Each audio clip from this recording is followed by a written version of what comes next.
শিক্ষা প্রতিষ্ঠানে দয়া করে আল্লাহর হস্তে মেধার চেয়ে কোনো বড় কিছু দিয়ে তাদেরকে দাবায় রাখবে। প্রধান উপদেষ্টার কাছে জানতে চাই, আপনি যে চেয়ারে বসে আছেন, যেই চেতনার উপর দাঁড়িয়ে বসে আছেন, কোটা দিয়ে আপনি সেই চেতনাকে সাংঘর্ষিক অবস্থায় উপনীত করেছেন। কোটা একটা অভিশাপ, এই অভিশাপ দিয়ে একটা ইনসাফ ভিত্তিক বাংলাদেশ তৈরি করতে পারবে। ঘরে বসেই ট্রেড করতে চান? তাহলে আমরা দিচ্ছি তার বেস্ট সলিউশন। মার্কেটের সব প্রয়োজনীয় তথ্য জানা থাকলে বিনিয়োগের যাত্রা হয়ে ওঠে আরো সহজ। তাই আপনার সফলতার সম্ভাবনাকে কাজে লাগাতে ডাউনলোড করুন দেশের নাম্বার 1 ট্রেডিং অ্যাপ গিফটিফাস্ট। বাংলাদেশে 2025 সালে আবার কোটা ফিরে আসছে, এটা অত্যন্ত লজ্জার বিষয়, অত্যন্ত দুঃখের বিষয়। আমরা বারবার বলে আসছি, যারা ফ্যাসিস্ট শেখ হাসিনার বিরুদ্ধে লড়াই করতে গিয়ে বুকের তাজা রক্ত ঢেলে দিয়ে এই বাংলাদেশকে ফ্যাসিস্ট শেখ হাসিনার হাত থেকে রক্ষা করেছে, তারা নিশ্চয়ই বাংলাদেশের বীর সন্তান, তারা এই জাতির শ্রেষ্ঠ সন্তান। কিন্তু এই বীর সন্তানদেরকে যদি আপনারা কোটা দেন, তাহলে তাদের সাথে আমরা মনে করি অপমান করা, তাদেরকে অপদস্থ করা। একজন আজকে যারা শহীদ হয়েছে, যারা পঙ্গুত্ব বরণ করেছে, আমরা ইতিমধ্যে শুনেছি প্রায় 2000 অধিক শহীদ হয়েছে, প্রায় 30,000 অধিক আহত যোদ্ধা রয়েছে, যাদের অনেকের এক হাত নাই, অনেকের এক পা নাই, অনেকেরই চিরতরে 2 চোখ হারিয়ে গেছে। তাদের এই ত্যাগ বাংলাদেশের ইতিহাসের সাথে সবসময় লিপিবদ্ধ থাকবে।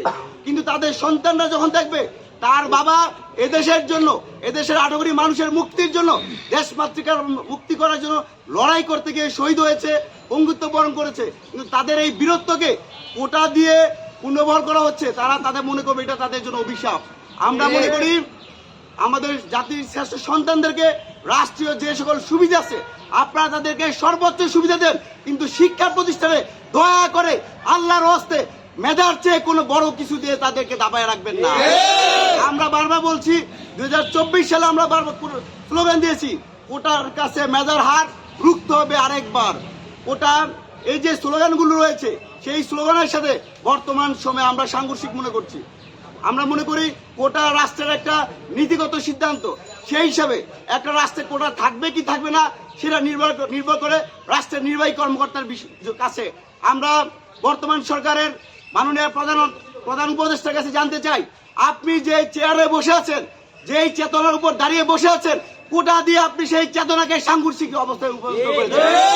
অনতি বিলম্বে যে গত 2 মার্চ থেকে যে কোটা পুনর্বহাল করা হয়েছে, সেই কোটা পুনর্বহাল বাতিল করতে হবে।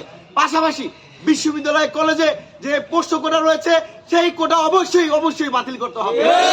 আমরা বারবার বলছি, প্রত্যেকটা জায়গায় আমরা মেধার ভিত্তিতে বাংলাদেশ গড়তে চাই। কোনোভাবেই একটা অন্যায় দিয়ে আপনার ন্যায্যতা প্রতিষ্ঠা করতে পারবেন না। ওটা একটা অভিশাপ, এই অভিশাপ দিয়ে একটা ইনসাফ ভিত্তিক বাংলাদেশ তৈরি করতে পারবেন না।